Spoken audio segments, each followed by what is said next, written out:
Okay guys, welcome to another video. In today's video we are going to take a look at the Surefire EDC-L1-T.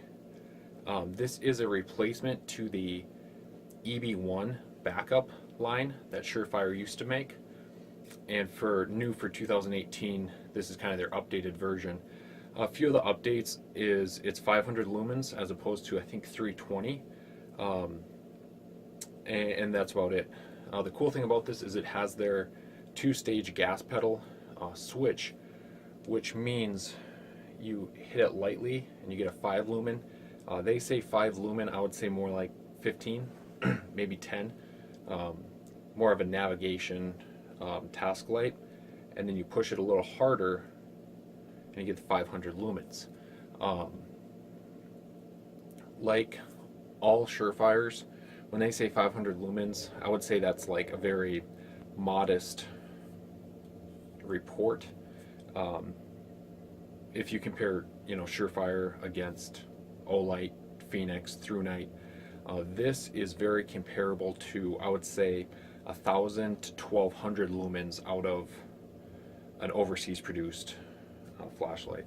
So a couple of the reasons why I bought this light is, first, the compact size, just big enough that my hand doesn't cover it up, but small enough so you can carry it every day. The other reason is the bezel down pocket clip. It's a two-way pocket clip, but I carry it bezel down. I added the Theorem Switchback, so that doesn't come on the flashlight. I added that.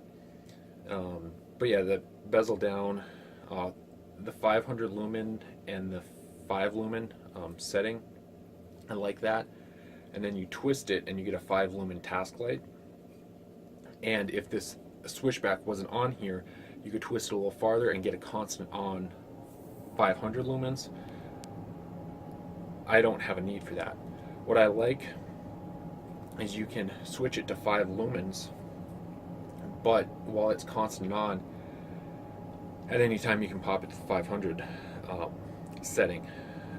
So they make two other semi-comparable versions. So they make the EDC-L2T, which is a 1200 lumen 2-cell Surefire, which they made to replace the EB2 Backup.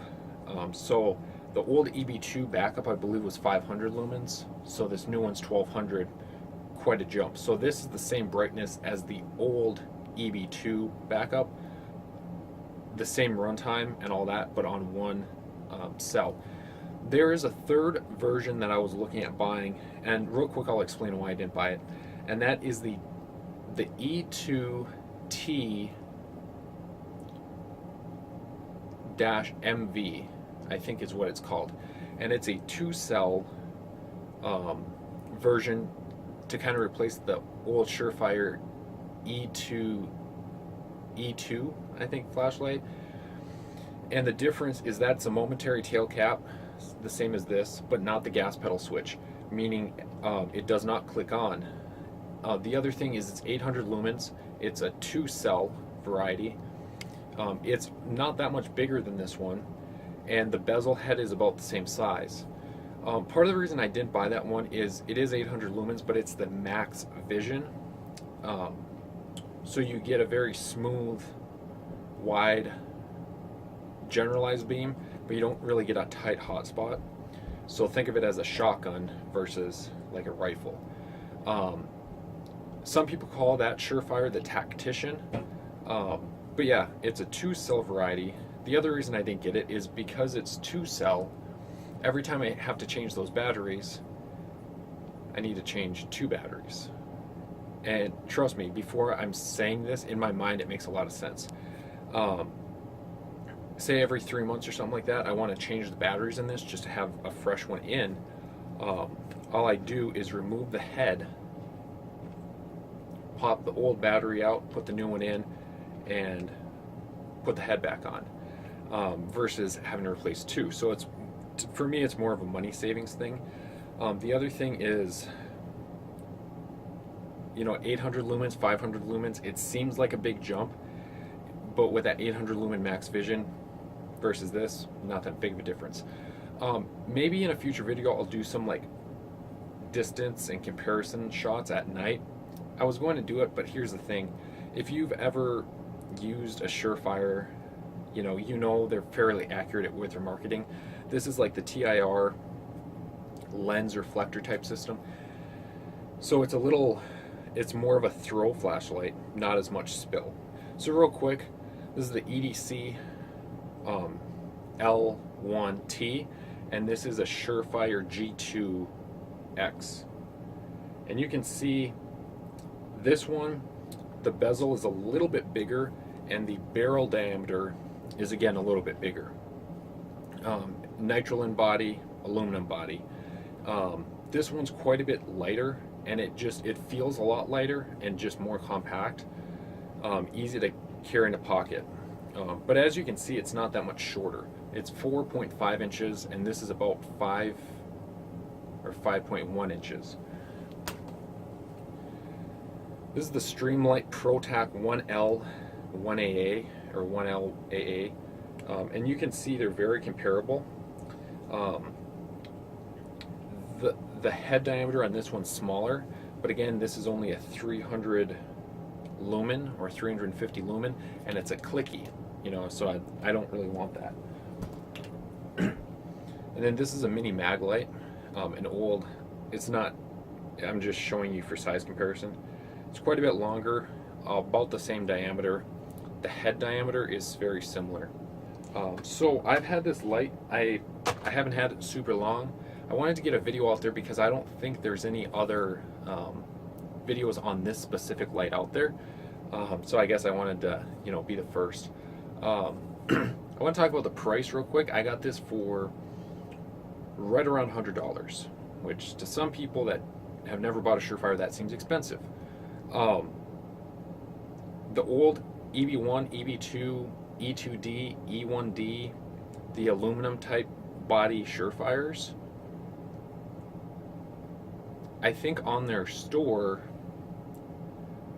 I mean, off Amazon or something like that, you're looking at paying, I think, about $180 to $200, and I could be mistaken. $100. Now, I understand I got a good deal. I'm guessing these will come to market at around $130, $140, but still for a Surefire, that's new to the market, that's a pretty good deal. Real quick, I want to talk about the Theorem Switchback. I'm not really going to review this on its own. It's fairly simple, and what it is an indexing loop. And like I said, because this is such a small light, and I have kind of large hands, the reason I got this is more of an indexing point. If you don't know what this is, this will kind of be a 2-for-1 review. I'm new to this. I haven't used it that much, but pretty much it allows you to get things done and use your hands without having to set your flashlight down, and then you can quickly use it in whatever manner you want. And then the added advantage, which it's a training issue that you kind of have to get used to, is you pretty much I'll have to go this way. You press forward with your thumb, right? And it allows for a two-handed grip. I would say a hand and a half grip, because it doesn't really allow the full two-handed grip. But I mean, I'm not saying it's bad. I'm not saying it's great. If that's the way you roll, it might work for you. It might not. It's kind of dependent on the size of the pistol also. But yeah, this thing is really fun to swing around. It makes it easier to index out of the pocket. I don't know, it's different. I mean, it's a little, I don't know, takes some time to get used to. I normally just use it in this manner, and I use it as an indexing loop. I carry it in a belt pouch on my left side, because that's kind of the hand that I would draw it with if I needed to draw a pistol. But yeah, I mean, it's a pretty cool addition. So real quick, some people will balk at like the the user interface. I think some people, the technical term for it, meaning how you access the different functions. I'll be honest, I hate multi-function flashlights. I think they're stupid. If you need if you need a task light and a bright ass flashlight, carry 2 flashlights. The reason why I don't like multi-function flashlights is, first, they're overcomplicated.